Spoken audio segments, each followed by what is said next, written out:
Okay. Good evening and welcome to another exciting episode of Goth Yearbook. It is I, your host, as always, Eric, aka the Eric Wynn. And with me, as always, is our faithful hostess with the mostest. I almost called you the producer, Murph. Sorry, Caitlin, aka the Caitlin D. Caitlin, how is it handling? I don't know. I don't mind.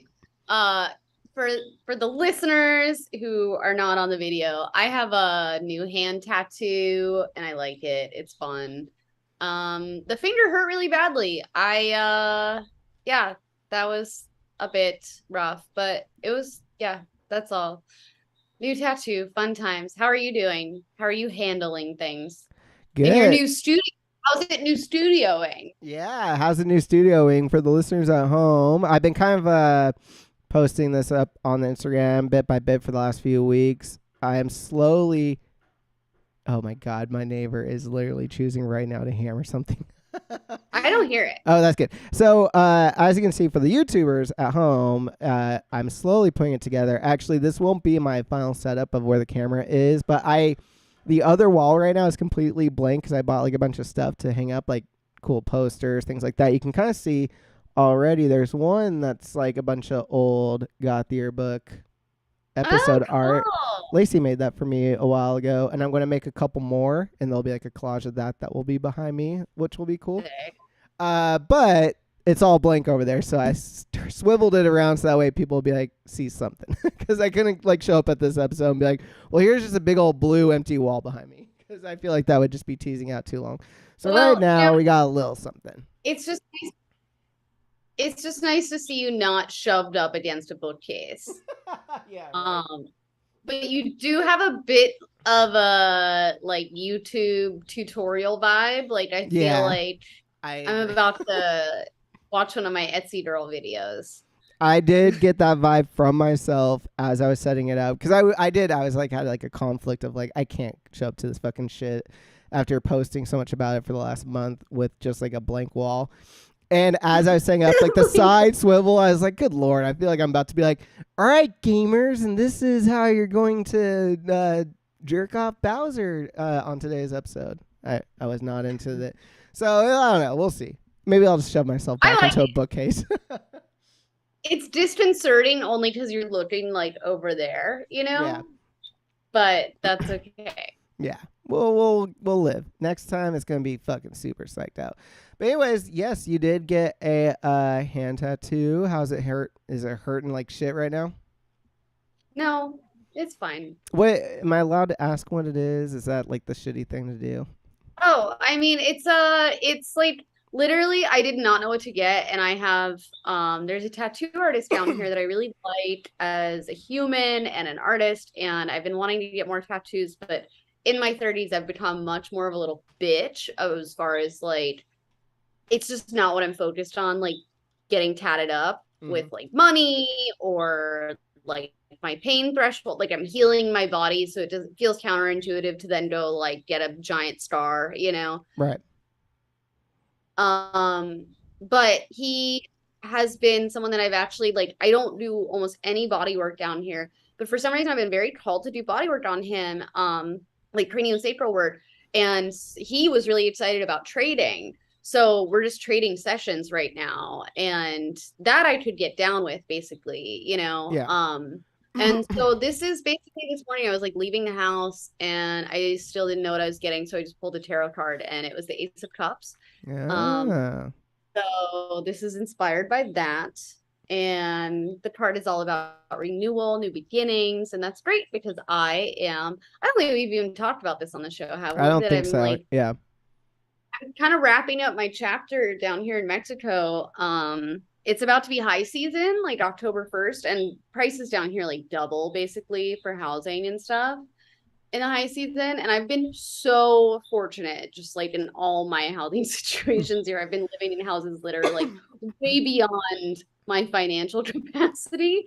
Aren't we all? Because of like situations with and like the way good luck basically. Right. And October 1st, I have to find somewhere else to live. So I'm going to try to extend it to mid-October. Long story short, I'm moving to Nashville in the Hell fall. yeah. And if you are a listener and you have friends in Nashville, please send them my way, because I have one friend that I have two people that I actually know from like real life that live there. Okay. And everyone else is like internet friends or that kind of thing. But I'm not super worried about it. All I've heard about it is just like the friendliest people, and it's musicians, and I vibe with musicians, obviously. So, yeah, I'm excited about it. Hell yeah, that's what's up. I had like no follow up to that at all. I was hoping that you'd be like, yeah, blah, blah, blah, one more thing. But no, I am actually excited because it'll give me an excuse to go out to Nashville. I'm very excited to have some Nashville spice fucking fried chicken. That is my jam. I love it. I'm very excited for this portion of your journey. I just want you to go to places that I want to visit more than anything else. So whatever, like, it works out in my favor. Honestly, and if you've been in LA and you've been like, oh, I'm gonna get my passport shit together, and like you still haven't visited me, too fucking late. Sorry. Oh, You have shit. no, you have like 30, you 40 some, I don't know. You have 50 something days to get your shit together and come visit me. I'm going to send you a picture from like your beach the day after you leave. I would honestly be like, good for you, man. You finally did it. You finally got out of Santa Rosa. Just kidding. It'll be like the last day or the last scene in Shawshank Redemption where I come upon you on the beach and you're like building the boat and I'm like, I finally made it. I don't know if you've seen that movie to know that reference. For a really long time. I watched that movie way too much. I think when I was flying back from London like a few years ago, long flight as you can imagine, I think I watched that movie like 2 times in a row to kill the time on the plane. It's like how hyped I can get on that fucking movie. Well, I just watched some Hulu movie about like, I don't know, like some influencer who was pretending to be in Paris, and then like there was a terrorist incident. Because I really liked that girl. I mean, it wasn't good, but it was entertaining, and it was exactly what I wanted to watch like right after getting a tattoo, and I'm just trying to decompress during a storm. But I was thinking, like, wouldn't it be funny if like I never actually lived in Mexico? You were like, yeah. I've just been in Burbank this whole time. Like, fuck, man. Fucking Prince like actually like jumps up on the drapes and pulls it down, and we can see like the Hollywood sign like behind you somehow. That'd be great. I would love that journey for you, honestly. Just unbridled schizophrenia. Yeah. That's great. Before we get to our guest, oh man, what did I watch the other day? Oh, Terminator 2. I'm just gonna shout it out real quickly. I don't know if any of our listeners have ever seen this little movie by the name of Terminator 2. It's a little bit of like this. It's this little indie film from 1991 that's pretty darn good. So if you haven't checked it out by now in 30 odd years, please go do yourself a favor. But on that note, let's bring in our guest. Why did you bring that up? Oh, just because I love that movie so much. I just felt like bringing it up. Why did you bring up Terminator 2? Because I just watched it the other night. Oh, you're just... Yeah. Okay. There's a slight delay for the listener at home and for the YouTubers. If you couldn't tell by now, there's just the slightest bit of delay on Caitlin's side. So it makes already like that like pause. No, it's all good. It just made that pause all the better because I was like, I don't know. I just watched it the other night and it was just like 10 seconds of silence while I look at you on the screen, like looking at me like, what the fuck is wrong with you? You're doing it now, actually. I did see on Twitter. Oh, fuck. I'm sorry. It's all good. It's funny, honestly.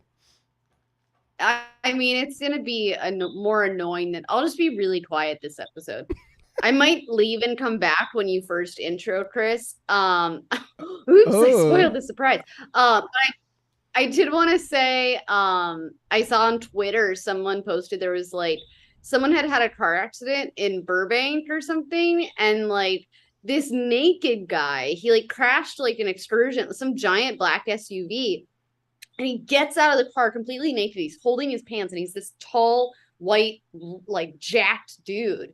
And he just fucking bails. He just starts walking down the street. And then at some point, he just like throws his pants on the ground. All these people are around, like, are you okay? Like, trying to get him to stop. And then as he's walking away, some dude holding the camera is like, it's fucking Terminator, bro. So I think that was either some like guerrilla promotion going on, or he's just evading a DUI, which I think is a lot more likely. And it might be Arnold Schwarzenegger, the Terminator, trying to evade a DUI, but we salute him on his journey, trying to outrun whatever charges he's possibly facing.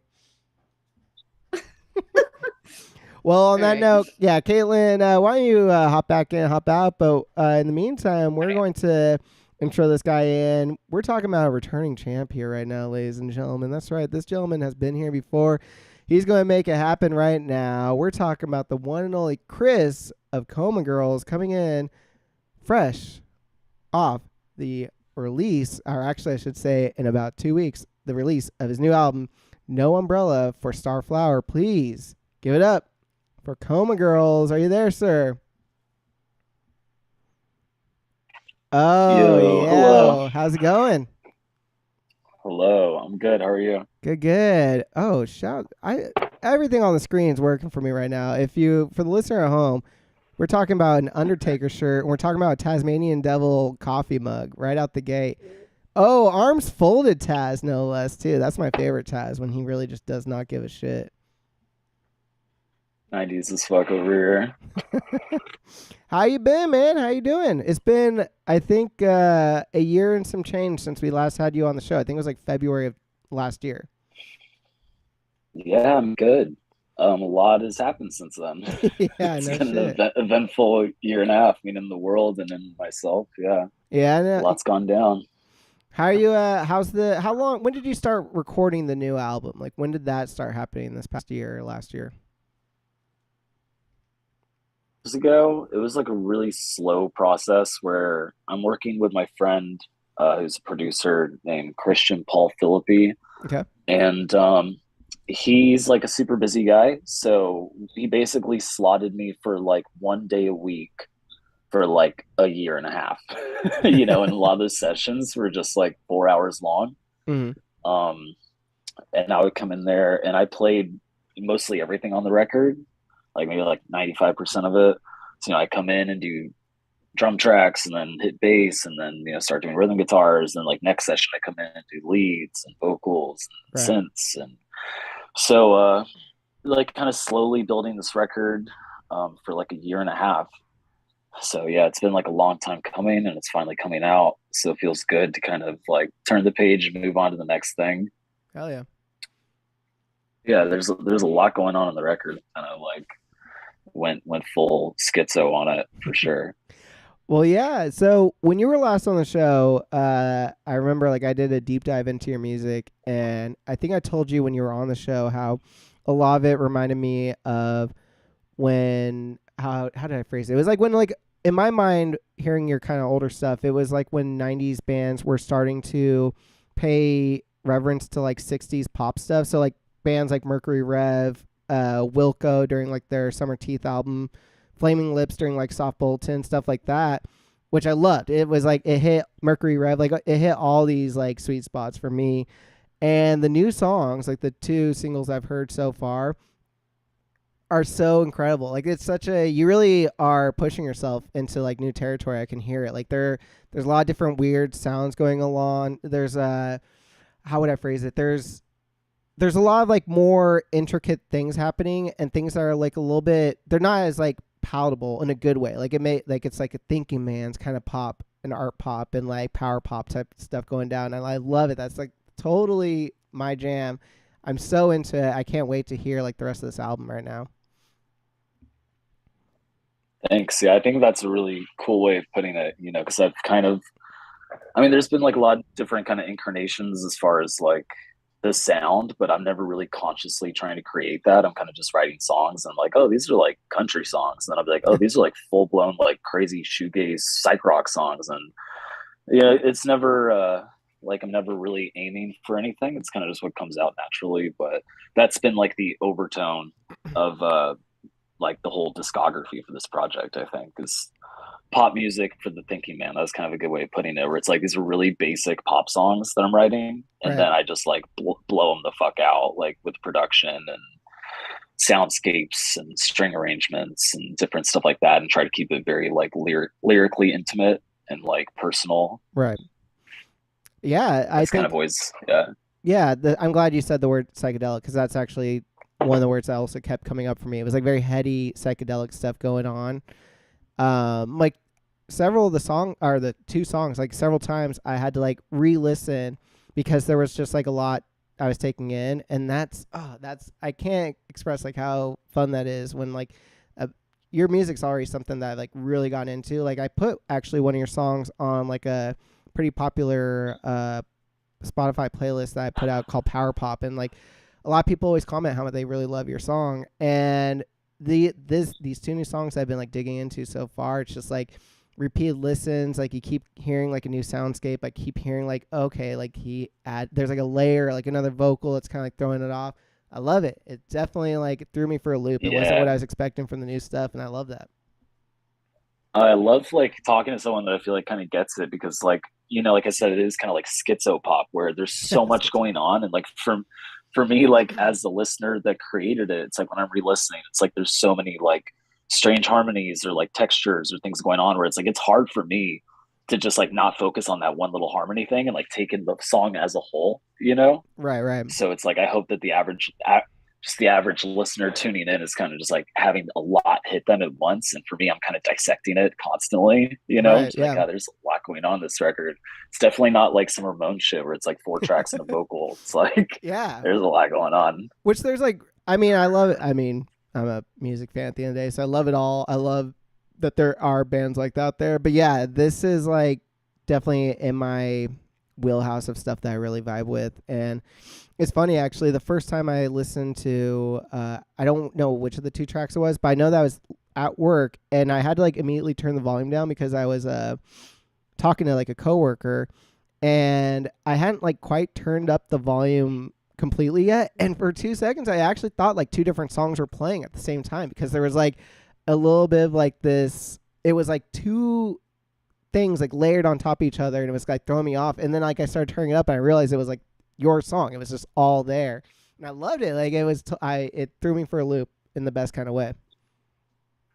Yeah. I mean, I feel like a lot of that I have to like pay tribute to my friend who produced it, because he's just like a cool, weird producer. Like Yeah. he's done a lot of like psych rock stuff. And, you know, I guess I'm kind of trying to, the thing I am consciously doing is trying to like carry the torch of like songwriters that I was really inspired by, like growing up and presently. You know, like I like worship David Berman, Elliott Smith, Mark from Sparkle Horse, Vic Oh yeah. Chestnut, like stuff like that, where I'm like just writing songs on acoustic guitar in my room and like trying to come up with clever lyrics and like really hooky melodies and like chord changes that really like hit different, you know, emotively.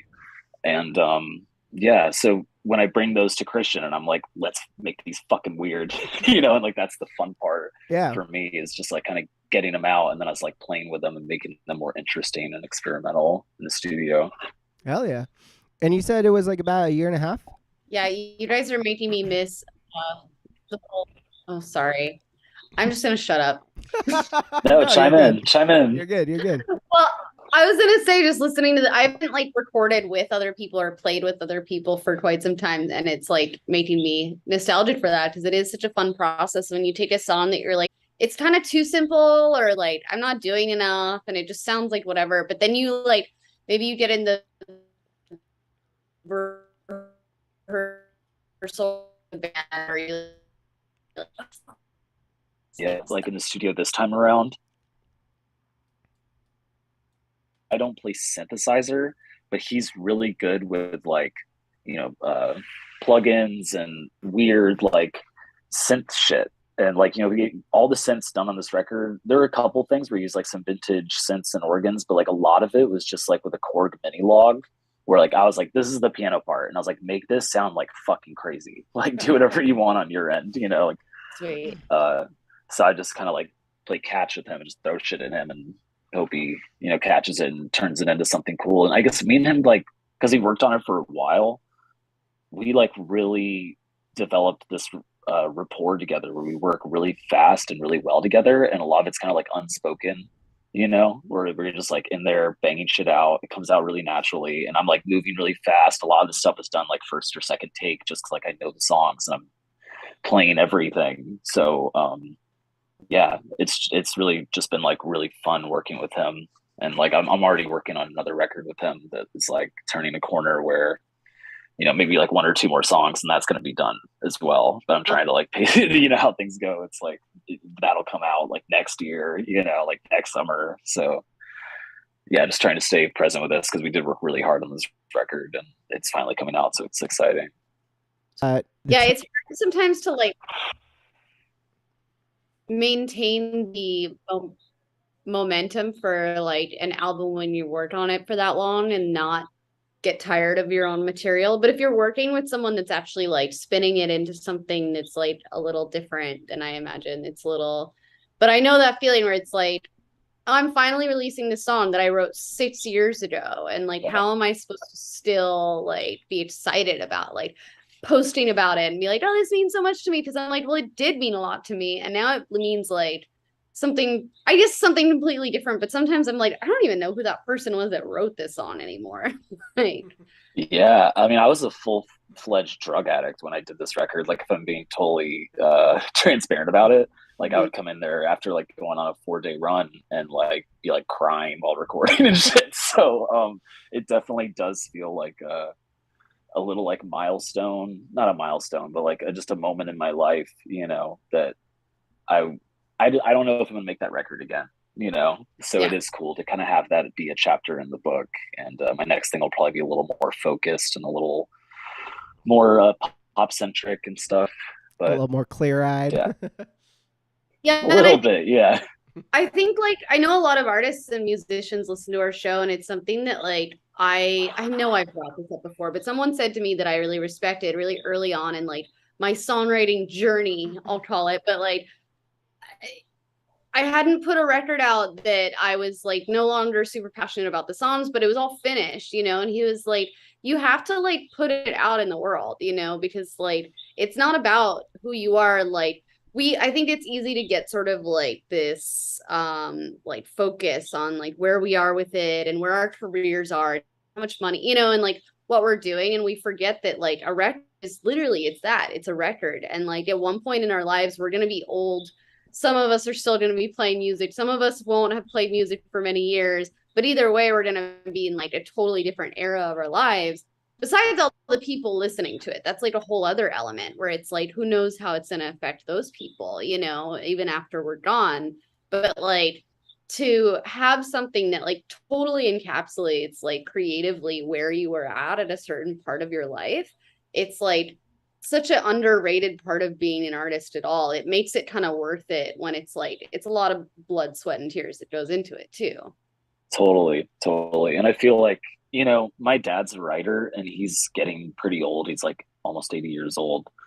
And he's always talking about like his legacy. He's like, I need to write this next thing. Like he was like a New York Times bestseller in the 70s. And he's like wants to be remembered, you know, for his work. And I think that's something that's like always meant a lot to me. Is like whether I have any kind of like notoriety or, you know, however you view success, it's like I just want to be able to like do my craft and like so that it's there forever. Because like I'm not going to be here forever, but those records will be. And like there was definitely this pressing feeling while I was making this record. I was like, I feel like I'm going to fucking die. So like this is like, you know, like this is going to go on forever. And like I honestly felt like maybe like released posthumously or something, you know, like it was bad that during that time, like a year and a half ago. So I was just like, this is it. So I put everything into it, you know, and now that I'm like working on more stuff, recording, it's like I'm really excited to just be like, hey, like I'm present for all of this to like see what happens with it.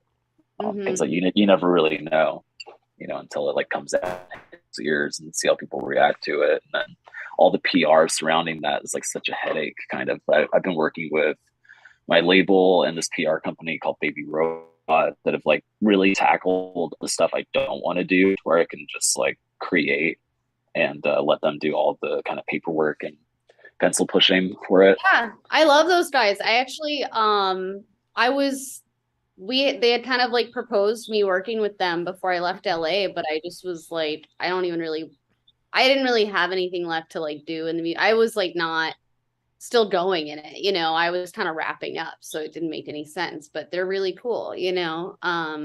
What is it called? And Baby Baby Robot. Robot. Oh, okay. Yeah, they're friends of mine from back home in Atlanta, and one of them lives out here in LA now, and he's also started a new PR company called Mythmaker, Oh, and okay.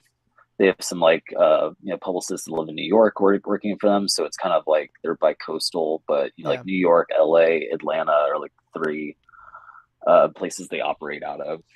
But we're old friends. I've known them for like 10 years, so they really like work with me, and yeah, kind of like their baby for this new label. Right. I mean, that's good that you have them taking care of all this stuff on the side, because that's the joys and pains, as you probably know, of when you're finally clear-eyed after some of that stuff is like, oh, now I have to really feel all this stuff out, including the stuff I don't want to feel, and including all the boring shit. Yeah, Yeah. 100%. Yeah, I have enough like emotions going on. I just like it's taking my life one day at a time, and yeah, I don't know. Just trying to like take things easy, and like I really enjoy living in Los Angeles, and yeah, I kind of thought that I might split and go elsewhere and not feel really comfortable here. So yeah, I'm just kind of enjoying my life and working on art and like trying to stay connected to friends of mine and stuff, and yeah, live an enjoyable, serene life. You Yeah. know. I actually just like 2 days ago, so I kind of like go in and out of weed phases, especially like before I left LA, I had been sober for a while, and then like, and by while I mean like 6 months, not like years. But for me that was a while, and then like when I got to a place where I was comfortable down here, and I was like, whatever, like I was like, oh, I'm gonna smoke weed every day and just like do this shit, and especially when I reached a point where I was working more on the computer, because I was like, well, it makes me not want to go outside so much, so it works. But I 2 days ago, I just stopped again, and I've gotten really good at kind of the stopping part, but it's like, I already know that like I'm going to feel sick, and I'm going to feel everything that I haven't been feeling every day. So it's been like, and I really nailed myself, because I was like, what if I quit weed at the same time that I'm like about to move back to America with like no job and nowhere to live, and I'm about to get my period? What if I just did it that way and just get all the emotions out? Yeah, So like it's a been true decompressing, like a real hero's journey. exactly. It's like, if you're gonna get sober, just doing it the most hardcore way possible. Sometimes Yeah. it's like what we Oh, like. yeah, I get that, man. I, as listeners may or may not know, I'm almost at 10 years now, clean sober in 2 months. And let me tell you, I came in rough and tumbling, and it was fucked up. Like that final month, especially, and then like the first few days of detox. But I always tell people that actually, I'm like, man, like I feel like it's like when you come in like a crash landing style, like it kind of helps a little bit. If it had been like a smooth, like, I don't know, thing, like, wouldn't, I don't know, have absorbed it the same way. Like you have to really sweat it out, like in the roughest way, to really appreciate it, I guess.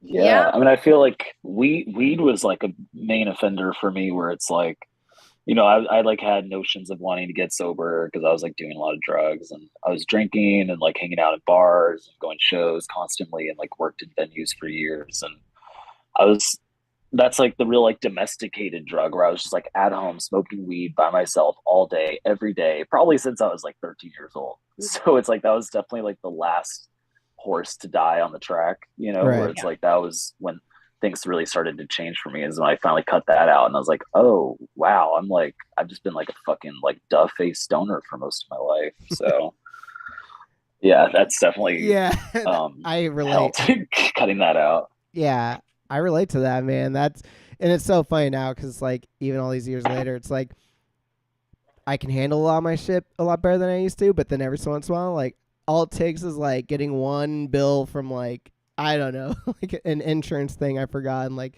I'll have like a quick 5 minute spiral, and then I just can't help but laugh because I'm like, oh my god, like I can't. How did I used to do anything ever like back then. I guess because I just ran away from everything, from drinking and using. But it's just so funny now. Like, I'm like, good God, I'm thankful that I don't do that shit now, because it just sounds exhausting. I'm already tired all the time. I'm always ready for like a good solid nap that I don't need to be like fucking obliterated on top of that every second. Totally. I literally just woke up from a nap like an hour ago. Dude, I napping had is an the best alarm drug. set. Because it genuinely releases like a lot of the chemicals in your body that like you actually are trying to get from the drugs, or that you're getting from the drugs sometimes. Like, and I think for me, just knowing sort of like how, knowing that, okay, like I'm going to need to do more activities that give me serotonin and dopamine in the next few days or whatever, because I'm going to be more deficient in it. It's like a little easier to balance out. And I think it's like, it's, I don't know. Sometimes if you don't have that crash landing, like I do, I'm like forcing myself into a crash landing, but it's like I think sometimes harder to stop those things when you're not it's like it wasn't causing me, like no one else would look at my life and be like, "Oh, this is like a problem." Right. It Right. was like I'm just like chilling at the house by the beach and like why wouldn't she be stoned all day? But yeah, for me I was like, well, I'm Makes like, sense. because if I think about moving, all I feel is terror, Right, and I yeah. know that like not stoned me would just be like, I'll figure it out, Yeah. like, it's And fine. that's like when the spiral begins for someone like me. Is like Yeah. the let future Eric figure it out, and then all of a sudden future Eric's like, I'm here and I'm can't figure it out. What have you That Yeah, damn you, past that Eric.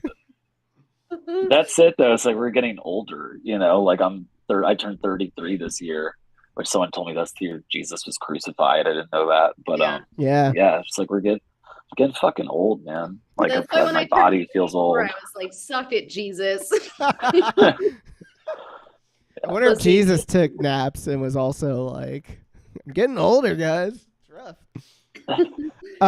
We do have some questions here and some voicemails if you'd like to listen to some. Yeah, let's go. Hi. Yeah, I was calling in to see Chris from Coma Girls. I know that you write a lot of songs. I was wondering when you wrote your first song and how that came about, and if you have been doing it this whole time, and how often you write some songs and how that process is for you. Okay, thanks.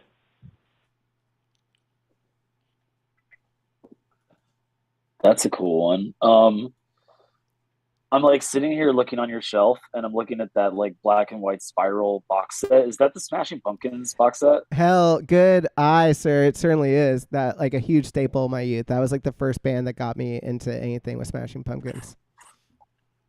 Me too, man. Like that box set. My sister was kind of like a high school goth, and that box set and like Nirvana's like Nevermind, Muddy Banks of the Wishka, like I guess initially like I had kind of like stolen her guitar because my uncle played guitar and he had bought her one, and so I was trying to like figure out like songs from those records, very poorly as like a 12-year-old kid, like not knowing how to tune a guitar. But that was like the first kind of sentiment of me being like, oh damn, I want to play music, aside from like listening to oldies in my mom's like dance studio when I was growing up as like a really young kid, like hearing records, played constantly. But the first song I wrote, I was like 14.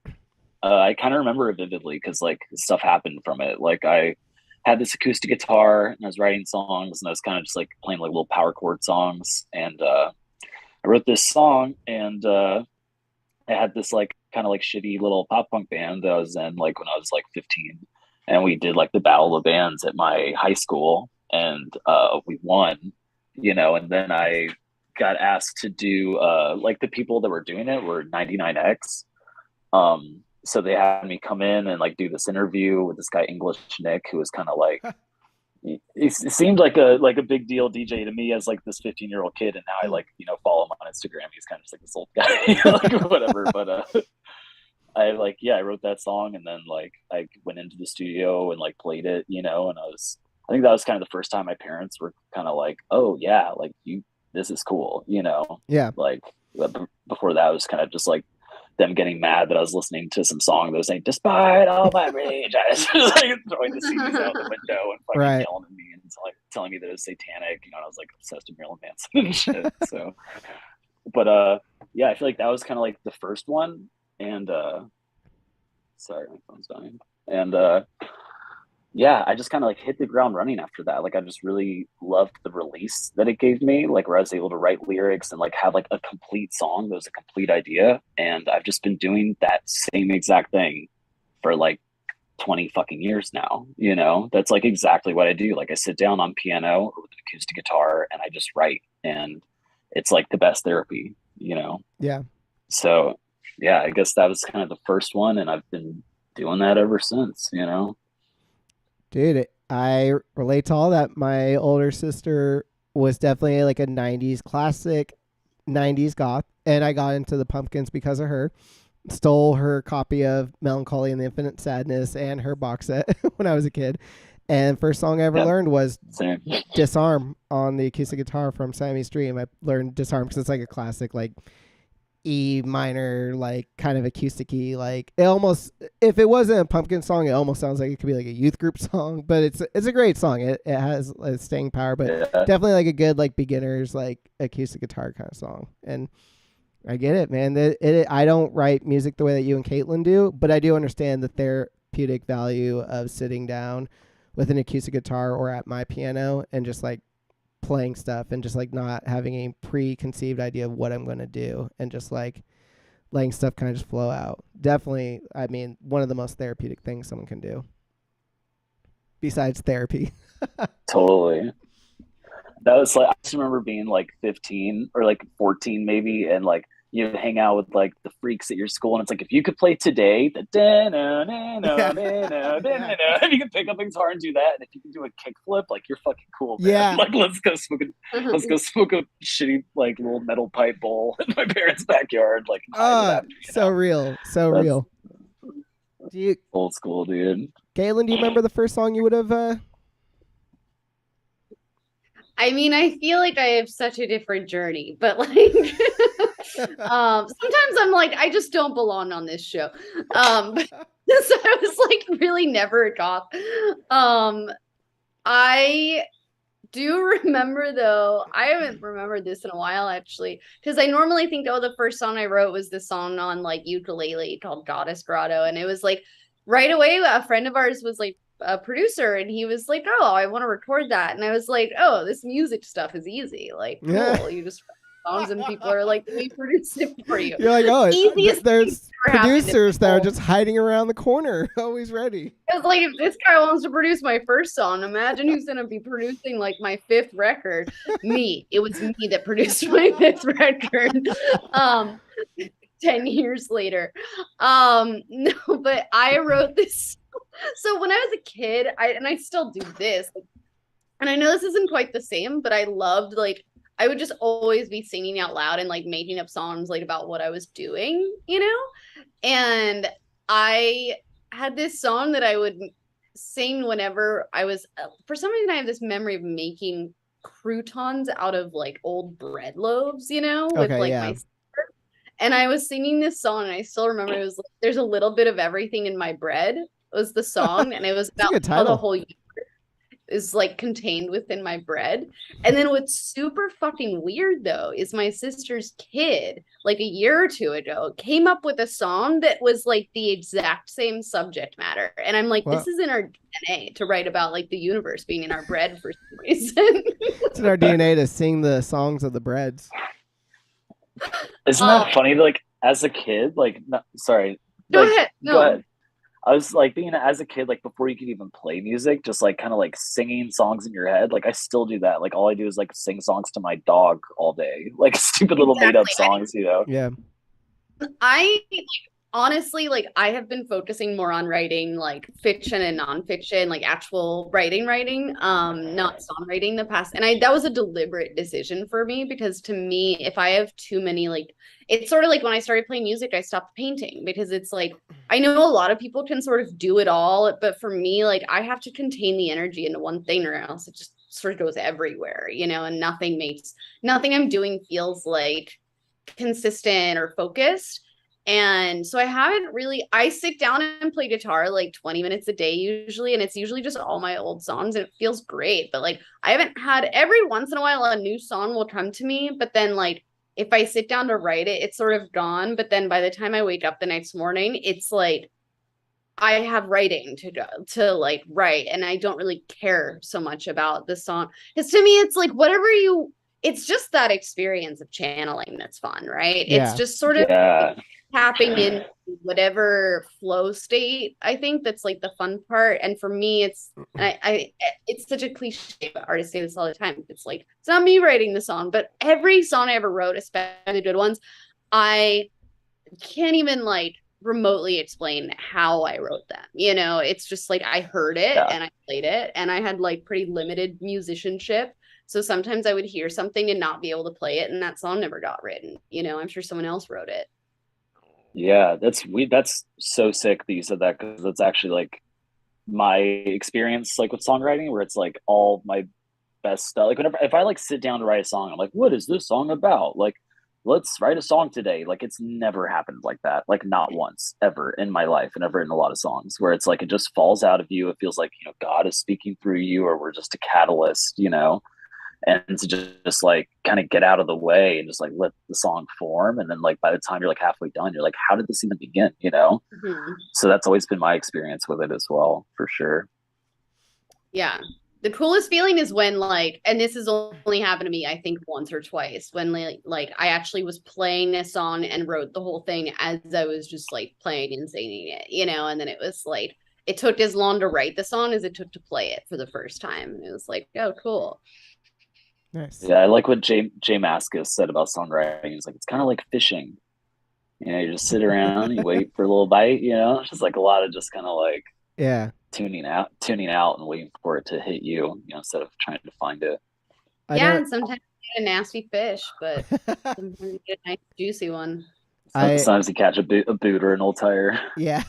Yeah, exactly. It's I've never heard that quote before, but that is so him. And I love it. It's very like totally. Just imagine him saying it, right? Yeah. All right, we got another one here for you. Yo, what's happening, Coma girls? My question for you, man, is what's your favorite dinosaur? Alright, peace out, dog. That could have been him right then. I have no idea who that is. That's not like a friend of mine. Oh my god, they hit their buttons at the end there too. 703 area code. I don't know where that is. My favorite dinosaur, hands down, no question, is the Ankylosaurus, the one that has the big flail tail, you know? What is it? Oh. It's an Ankylosaurus. It's like, I just thought they were really cute when I was a kid. I remember having like little action figures. I was like obsessed with the that Ankylosaurus. Guy. He has that tail that like that guy. I had to pull up for the listener at home. He the listeners at home are a lot smarter than I am, so they get it. ANKYLO Saurus. Yeah. For anyone who wants to follow along. That's my guy. I fuck with that guy. I like him. Kaylin, did you ever have I like him. Yeah, he's cool. Was that one of the OG? Was he a part of the crew, the Land Before Time crew? Yeah, I think so. Maybe. I don't. All I know is like whenever I'm watching some Jurassic Park movie and like they have a cameo of like Ankylosaurus, I'm like, yeah, that's my fucking boy. Like, that's so stupid. I am 12 years old all over again. Hell yeah. Kaylin, do you have a favorite dinosaur? You know, I know it's really basic of me, but I'm actually trying to become more basic. And I love a T-Rex. Right. You like the tiny arms? I do like that. Is my favorite aspect of the T-Rex is like how they seem like they can't reach anything.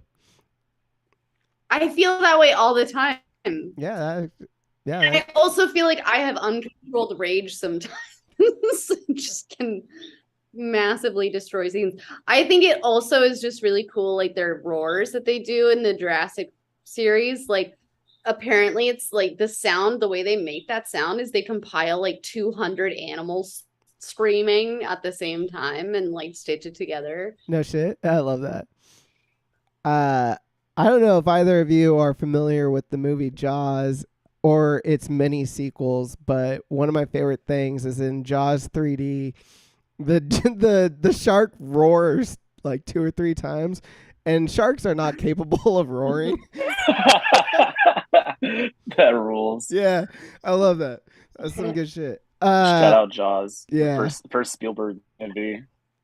Well, we got one more voicemail here. Let's get into it. Hey, Goth Yearbook. This question is for Chris. I want to know what part of the recording process and production process is your favorite and why. Thanks for making great music. Okay, have a good one.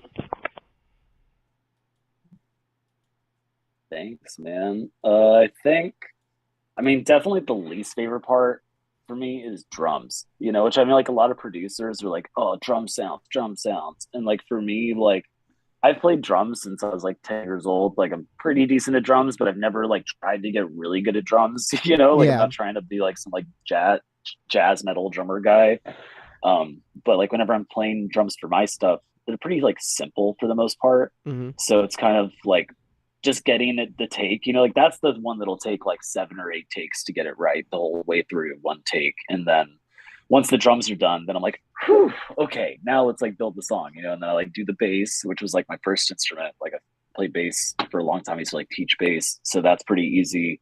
And then I guess the fun part is like, I mean, once all the guitars are down, like all that stuff, like it kind of feels like work a little bit, and then like even hitting the perfect vocal takes, like all that stuff feels a little bit like work. But the fun part, especially for this record specifically, is just like, okay, now we have like the meat, and it's time to put like the cheese and the pickles on, and it's like, let's get some synths out. Yeah. Let's like bust build out the a fucking soundscapes. omnichord. Yeah. Yeah, like let's do some like weird sample shit, like all. That's definitely like the more fun, because that's like where the magic is happening for me now, like with recording, where it's like, oh, let's put some like pedal steel tracks that my friend recorded on this, and then like laying it in and kind of like sizing it out and being like, oh, this is now it's getting like magical, so that's definitely like been the most like rewarding as far as trying to record, because sometimes recording is really fun and sometimes it's really annoying.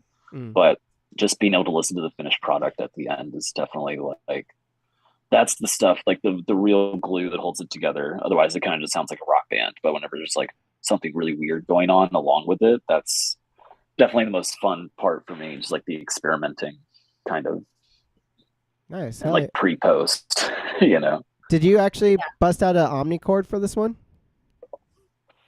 There's a couple little omnichord things and like a lot of my stuff, like my last EP Skyboxer, like if you listen to it, there's a very faint omnichord going on, and I like wrote that song on omnichord. Hell yeah. That's always kind of been like my little secret weapon for songwriting, because like I'll play guitar and then I'll be like, oh, I need to play some piano and like see things differently, like visually, and then like I'll play omnichord and be like, oh, now I'm totally like, just seeing things differently and able to write kind of more fluid. So yeah, there's a couple little like sparkles of omnichord throughout the song "Keep All Your Happiness" that just came out has like a really faint omnichord part. It's definitely something where like that's like the one thing me and my friend that produced the record would kind of argue about, where I'm like, omnichord, it needs to have like this. He's like, dude, like I don't want, like it doesn't need to have like a very present omnichord sound throughout all of it. There's like enough shit going on, it's like more in the background. Damn, I am so jealous. I've always wanted to. Shout out to one of my fucking favorite songwriters of all time, Jim James of My Morning Jacket. He is notorious for busting out an omnichord every so once in a while, and I've always wanted to play with one just to see what it'd be like. For the listener at home, guest Chris is just, he's pulling it out. I thought you were leaving us for a second. I'm not peace. No, I'm not gonna play it or anything, but I have to show it off because I've actually like only seen a couple. I've never seen the brown one. Wow. I've only seen the white. Like that's like an older, like original one, huh? Usually they have like the NC4, of plastic look, the gray to it. But I found this one and I bought it immediately. So I Oh had man, to show that off. where did you find that guy, if I can ask? eBay. eBay. They've gone up dramatically. It's the same Oh, thing sure. with like, Tysco guitars and shit where you could get Right. like $100. Now they're like $700 for no reason, because like fucking Mac DeMarco played one or whatever the reason is, It's right, yeah. Oh boy. Okay, where are we at time-wise? Okay, we got enough time to hit some of our written and questions that people send in. Someone wanted to know, well, first things first, someone wanted to know, do you have any tours planned around the new album? Well, I have a van and I have a band now, so I like started rehearsing with. I'm playing the record release show is going to be September 8th at the Echo. Okay. So that's like it hasn't been announced yet, but I'll give you a sneak. It's September 18th at the Echo. That's going to be the record release show, and probably do like a couple little like West Coast things. Hopefully, the people playing with me now are kind of in some like bigger bands. Like my friend Jerome, who's playing bass for me, is in the Marias. Oh wow. And then my friend Tyler is playing guitar, plays with Curtis Harding, who's on Okay. Anti. So like the players that are working with me are like really busy and like fucking like touring in Europe and shit. And my keys player runs Glass House in Oh shit. Pomona. So Right. like everyone is like so busy. And then my friend who produced the record, who's playing guitar live, is super busy recording people. So as far as touring goes, probably nothing like significant, but definitely gonna start like playing live soon. And I haven't done that in like maybe 3 years. So I'm really excited to do that, and things are sounding cool. That's awesome. Someone wants to know, do you have any studio rituals that you engage in when you record a new album? Rituals. I don't know. I mean, my old ritual used to be that I would like bring a little like weed vape pen and just get like obliterated stoned the whole time I was there. Like I never get drunk and record, but I thought Right. like getting stoned was like it's jazz, baby. Like like for some reason that put me in the zone.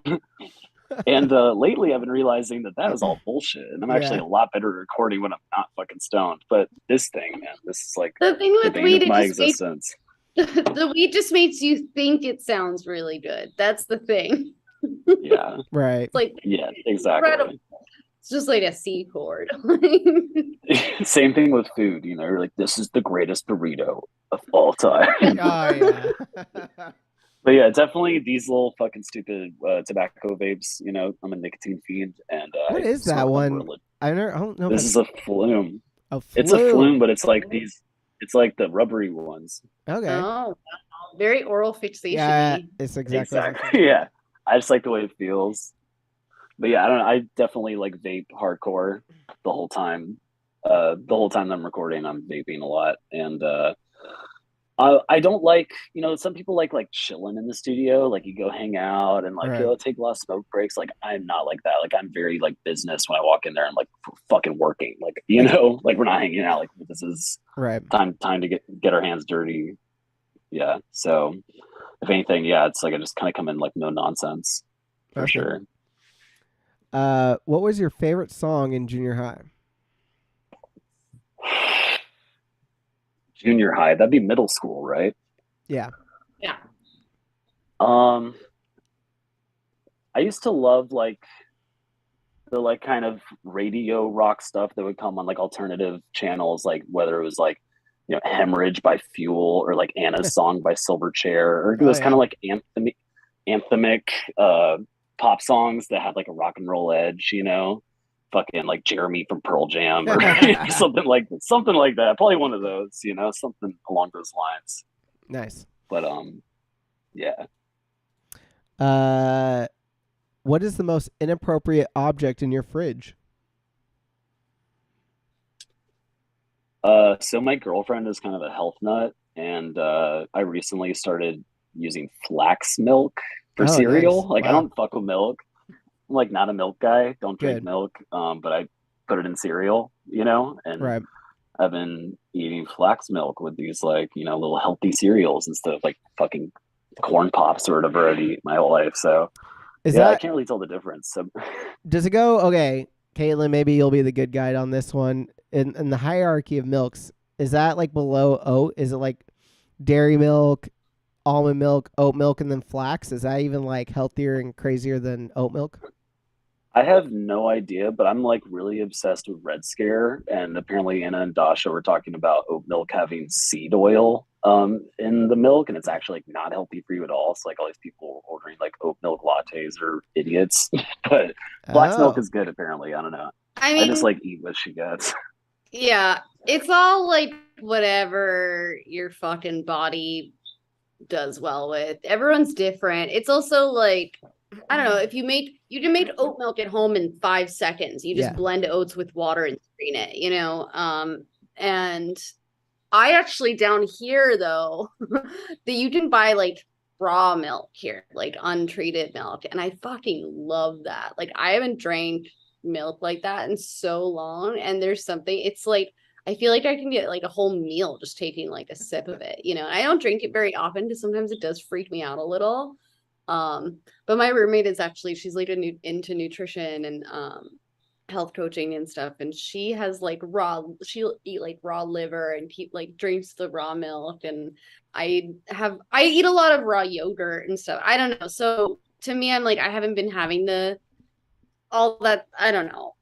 I don't think it matters. I think do whatever the fuck you want, whatever makes you feel good. Yeah, I I'm like like it. so stupid with all that stuff, honestly. So like I don't know. Like, Oh, yeah, I just run a drink lot of it milk. past Caitlin. I'll just like message her and be like, is this good or not? And I never say anything other than whatever the fuck you want, Eric. I don't know. You just be like, hee hee. How many days? This is the. I feel like Chris is taking us into the shower right now. Did I lose both of you? Oh no.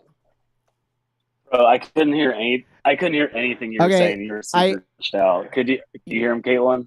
No, my I internet. can, yeah. My internet went out. Eric, I you're think for a second. lagging. Okay, one more time. You're The better question now. is, Okay. how many days without a shower would you be okay with?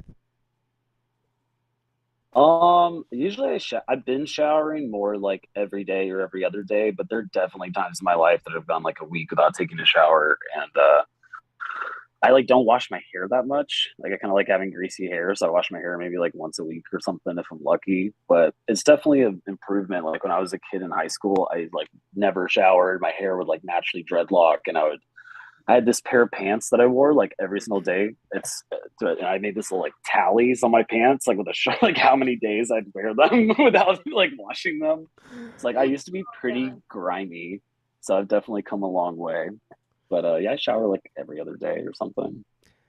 I want to point out for both of you because like my audio is going in and out. We were all going out there for some, but I asked the question the first time and I don't know if you heard it, Chris. But like I asked the question and then all I saw was you get up and just start walking away with the camera, and it was as if you were Nope. like so offended. You were just like, "Fuck this." No, he was going to take a shower. Yeah, it Yeah, was either I that need or to you take were a shower going like right now, right yeah. now. My answer straight up, I'm gonna be real, is what the way it was phrased is like how many days without a shower? Less than one. Like I like to take at least 2 a day, and so 1 a day would be like would have to be it for me. I can't go more than I'm a day. right there with you. That's my spot time. Yeah. I feel very, I don't know. You know what? I used to be also very grimy as a kid, Chris. Very grimy. And I feel like I am so traumatized by my griminess of my like junior high self that I am now like a super freak about it. Like I will take multiple showers in a day if I feel like I start to smell even like a tad bit. It feels good. It's like brushing your teeth. It's like you're like, and then but when you're like in the shower, you're like, oh, this is nice. And you get out of the shower, you're like, I feel so much better. It's like cleaning your room. It's like, why do I have to like pick up these like dumb clothes on the floor? And then you do it, and you're like, I feel so much better. Yeah. Like I it's weird. absolutely love showering. I especially love that I don't have to wash my sheets as often if I shower before bed every night. Yeah. I agree to that. Good- I good get plan. exactly Having where it- you're going with that. Yeah. Okay, we are at the hour mark, Chris. So this is the time. I don't know if you recall or not, but we're gonna play a couple quick games before we head on out here. You got a little bit more time for us? Ooh, yeah, let's do it. All right. First, we're going to play. I apologize if we already played this with you before, but we're going to do it again. We do with all of our guests. We're going to play the classic childhood game MASH. Do you remember what MASH is? No, I just know the TV show. We get told that Really often. shitty TV show. Shitty. Whoa, I'm in the show early right now. MASH is mansion, apartment, shack, hotel, or house. I'm sorry. And basically what we're going to do is we're going to ask you a few questions. We're going to ask for your two favorites and your least favorite from these different ones. And what we'll do is at the very end, it will tell you your future. So we'll do the first one. I'll kind of give Oh, yeah. It's like one of those like teen magazine quizzes, right? Exactly. Bingo. Yeah, That's it's exactly a like Teen Magazine. you play at slumber parties when you're a kid. Yeah. Yes. Yeah, tight. So what am I doing? The one that I like the least and the two that I like the most? Or Yep. He'll prompt you. So right Okay, now, this is kind of like a dream scenario of two places that you'll live the rest of your life. And then one that you'll be your least favorite. Okay. So what are they? Oh wait. So what are the? Okay. So he's asking. I thought it was like. No, he didn't make that. I was Sorry, like, don't sorry. worry, Eric guide you through this, and then Eric just threw you off the fucking cliff. I'll promise you. I thought it was like multi. I thought it was multi. No, it's not. Okay, So basically, you're gonna give two options of places that you would want to live, and then one place that you would never want to live. It's that simple, Eric. Got you. Easy. All right. So L.A. for sure. Like New York, and then the one I would least want to live in is fucking Jersey, even though it's right next to New York. I don't know. I could say a couple different ones, but that's just off the top of my head. Yeah, let's go with what goes to the top of your head. All right, 2 dream jobs. 2 dream jobs. Definitely like, now that I'm getting older, like the idea of like being in a band is like lost a lot of the appeal that I had in my 20s. And like, I really enjoy being in the studio. I think it'd be really cool to kind of like do ghostwriting or like kind of like brainstorming spitball sessions with artists and kind of like help them formulate songs and like help them record and stuff like that. So that's definitely a dream job. Do you know Tobias Jesso Jr.? Like that, I've said it before on the show, but that would be like a dream gig for me. Like he released like one really incredible album, like Randy Newman type album, but ever since then he like works with people like Adele and this and that.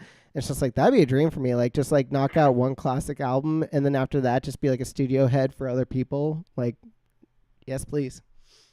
Totally, a studio head. Yeah, that'd be tight. Playing music, obviously, like I really like performing. I kind of like forgot how much I enjoyed performing, like how liberating it is.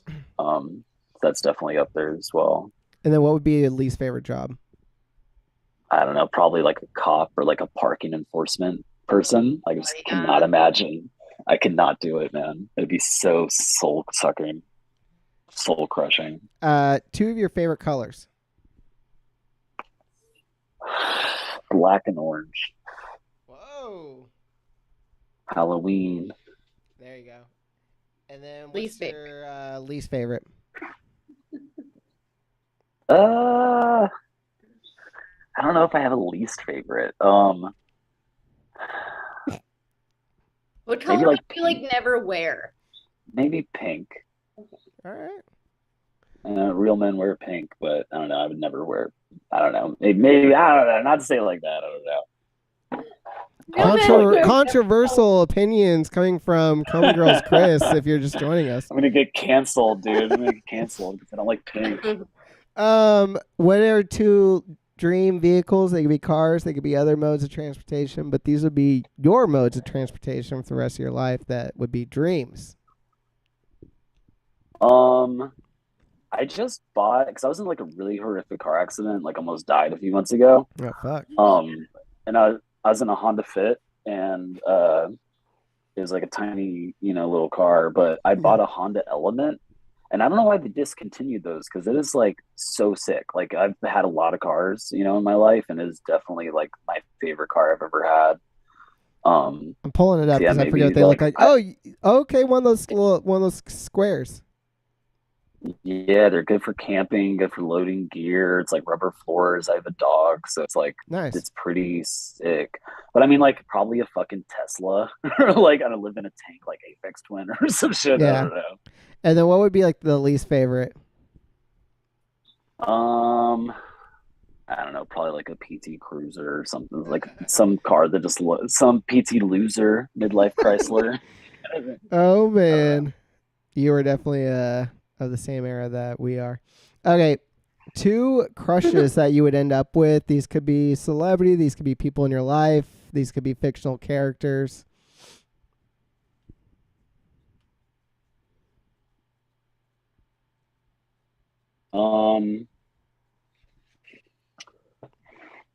I don't know. I really like characters from movies, you know? Like I think like as far as like who I like the most or who I'd want to be the most. Like No, no, like who your you'd be with, like your yeah. crush. Oh, okay. I see. I'm gonna get in trouble. Well, that's why I always throw the lifeline. Like if you want celebrities, that way, because if you use like a real person, then it's like who's your other real person? Babe, she's dead. She's dead. It'll never happen.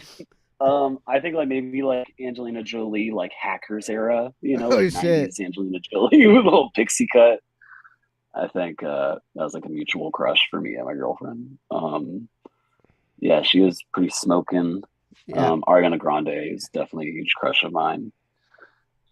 Okay, and Jessica then Alba, Spin City, or Sin City, not Spin You City. only get 2. Spin City, Michael J. Fox, classic sitcom. God damn it. This is going so well. Yeah. And then who would be like the? He would be like the person that you'd be like, I can't. I had to be married to this person the rest of my life. No way. This sucks. Ursula from The Little Mermaid. Ursula. Okay. That's so funny. That's like the villain I find most relatable.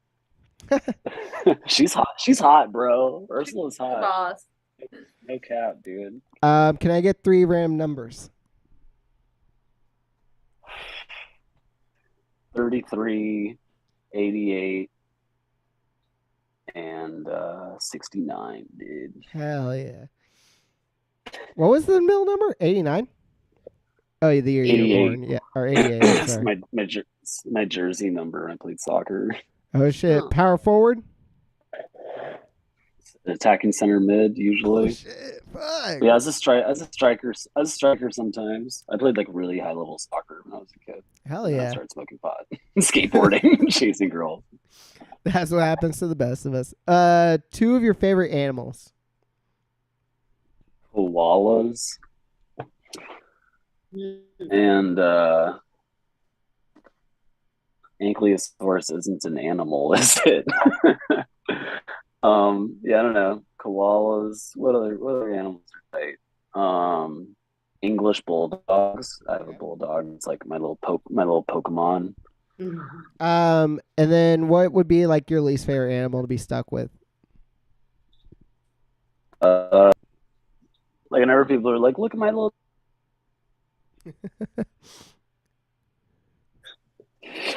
This is me. I don't know.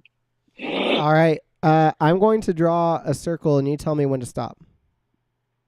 Stop. All right. That was the. Oh, where's my camera? That was 5 on that one, as I That always was a do. good- Yeah. For the listeners at home and for Chris, what we're doing right now is this little pencil, as you can see. For the YouTubers, you get to clearly see. Look at that. Oh, look at that clarity. My Lord. It's like we're watching a fucking IMAX movie or some shit. Anyways, we're going to skip through. It's crossing off all the stuff. Right now, Chris, are you ready to hear your future? Hell yeah. Once you graduate, you'll find work city as a parking enforcement officer. You'll get around town in your orange PT Cruiser. You'll marry Ariana Grande. And you'll live in a shack with your 33 kids and your ever loyal pet koala.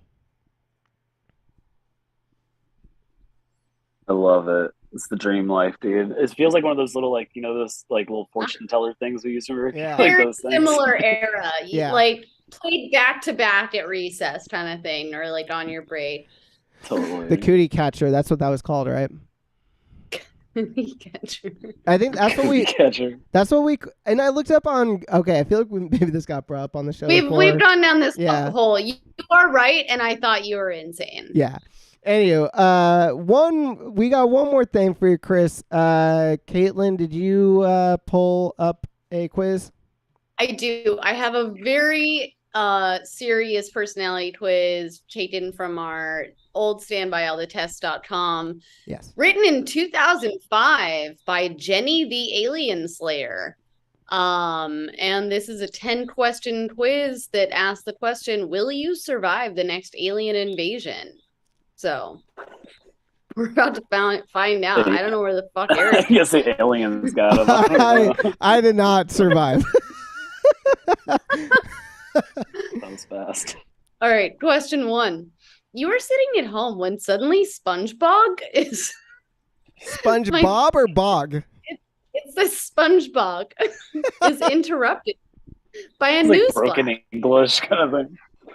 The anchorman informs everyone that there have been several alien sightings near your area. You, 1, call all of your friends and gab for hours about how cute the aliens were. 2, ignore the warning and send a complaint to the station. The anchorman was wearing a hideous pink tie. Pink, hideous. 3, rush to the grocery store and pick up all the eggplant in sight. You read on the internet that eggplant is every alien's favorite food. Or 4, space out while trying to defeat the game at the top of your screen. Every trace of aliens is forgotten. I'm supposed to pick one. I guess the 4th one. I feel like I have a really unhealthy relationship with my phone ever since TikTok came to exist. So I probably just sit there on my phone and try to figure out how to. Are you on TikTok? Are you making fresh content? Like, are you doing Coma girls dances and shit? I do have a TikTok. I definitely started using TikTok and didn't get it at all. And I was just posting videos on TikTok, and I was like, I'm gonna go against the grain and just use this not the way it's supposed to be done. And then I have a friend of mine who's super Gen Z who was like, this is not how you use this app. And I was like, show me how to do it. And they kind of piece together stuff you take little mini videos and then you select them and then it comes out and the voice with the text, and it finally kind of started to make sense to me, and it started kind of becoming more fun, where I was like, oh, I kind of get it, this is kind of fun, maybe I'm just an asshole, Right. And ever since then I can't stop watching pimple popper videos and chef reactions and stuff like that. Eric and I are horrible at TikTok, and honestly, every time I open it, if I go to post something, it crashes and just closes on my phone, and I'm just I don't know, this wasn't meant to be. This is not my wavelength or something, because I can't. I don't know. It's a blessing for me. It's literally like a fucking vacuous satanic portal that I cannot stop looking at. Well, okay. So 2 weeks after the sightings, the government puts everyone on an emergency. You must refrain from all alien contact and all possible alien contact. You call everyone in the phone book and explain to them that if they call you, you will get aliens to kick their butt. 2, lock down your entire house. You also unplug your phone. You're almost completely positive one of your friends is an alien. Better play it safe. 3, ignore it and complain to the government, explaining that their news people need a better style sense. Or 4, you didn't know about the emergency. You were too busy taking awesome quizzes at allthetest.com. Shouts out. Probably the first one, just because I missed the phone book. I remember being a kid and looking shit up on the phone book, and now you just Google everything. Kids don't know how good you got it these days. I missed the phone book. Bring the phone book back. All right. For no reason. That is our platform tonight. Bring phone books back. Yeah. 3, one day while watching a movie, you discover that an alien is in your backyard. You, 1, sneaked into your backyard and hide behind a bush. That little bugger won't know what hit him. 2, run and hide under your bed and eat cookies that you found under an old shoe. 3, decide that it was only your imagination. It often plays tricks on you after all. Or 4, go to your backyard and tell them to beat up everyone who called you, and you also give them a list of their addresses and phone numbers. Probably the cookies under the old shoe. It sounds appetizing. Okay, you find your backyard alien swinging on your swing set. He goes so high that he wraps around the top. You slide up behind him and grab his arms and tie them together. Ha, now he's yours. 2, walk up to him and point at his face, saying, ha, ha. 3, find an old slice of pizza that you had at your 10th birthday party. Man, it's fun under your bed. Or 4, give in to his crying and let him go, first making him promise to never tell anyone about you. Whoa, reverse. Well, let's go with the pizza party. Those were the days. 5, Mr. Alien is now your prisoner. After dragging him into the house, you asked him to taste a raisin that was under your bed. All right, we're going through this theme. You want to see if it is safe before you eat it. You don't want to get sick. 2, give him tea and sow milk. Hey, he might be lactose intolerant. 3, rush him to a computer and show him a quiz on allthetest.com. Or 4, make him confess everything there is to know about his home planet, then explain that he is your new pet. Probably the last one. That sounds pretty tight. Having like an alien pet and knowing like the inner workings of the galaxy. Probably cooler than, whatever else was going on there. All right, alien pet. Question 6 out of 10. Brief intermission while you get some pictures to show your new friend. Do you believe that aliens will take... That was, I guess, just like an insert, like a RPG kind of moment. Do you believe that aliens will one day take the world? No way. I don't even know why I'm taking this quiz. 2, duh. Who do you think Britney Spears is? 3, I don't think so. Or 4, I don't know, maybe. Mr. Alien says they're not. Britney Spears. I think we talked about that last time I was on the pod, where we just like talked about Britney Spears for like 20 minutes or something. Would you be surprised, Chris, to find out that that is a recurring theme on the show? Yeah. Britney Spears. That's my girl, dude. She's the most like schizo person on Instagram. Like, she is a fascinating bird. I say it like every episode, but I just like really hope that some fucking publisher has the like foresight to take her Instagram posts and like compile them into a book, because it's just absolutely epic. There's someone that already compiles all of the deleted posts. So I think there's minds already like on top of this shit for sure. Excellent. Yeah, it needs to be time capsuled for sure. Yeah. In a museum. Okay, you just finished your showing. Okay, sorry. You just finished showing your alien your scrapbook, and he knows all about you. Now he asks you if you can go home. Tell him that he can if he does your homework. Automatically tell him no way, he makes much too good a pet. Say yes if he'll take your brother with him. Or think for a minute, then tell him that he can leave if he's a good boy. Probably the first one. You Nice. can go back. I'm a catch and release kind of guy, Not trying to hold anyone captive or anything. Like R. Kelly, some aliens up in here. Imagine if an alien does your homework better than you can. Like, that's gotta be discouraging. Okay. Yeah, I really hated homework, so he can do all this. Fine. Yeah, it would not have been hard for him. Yeah. Your new bud begins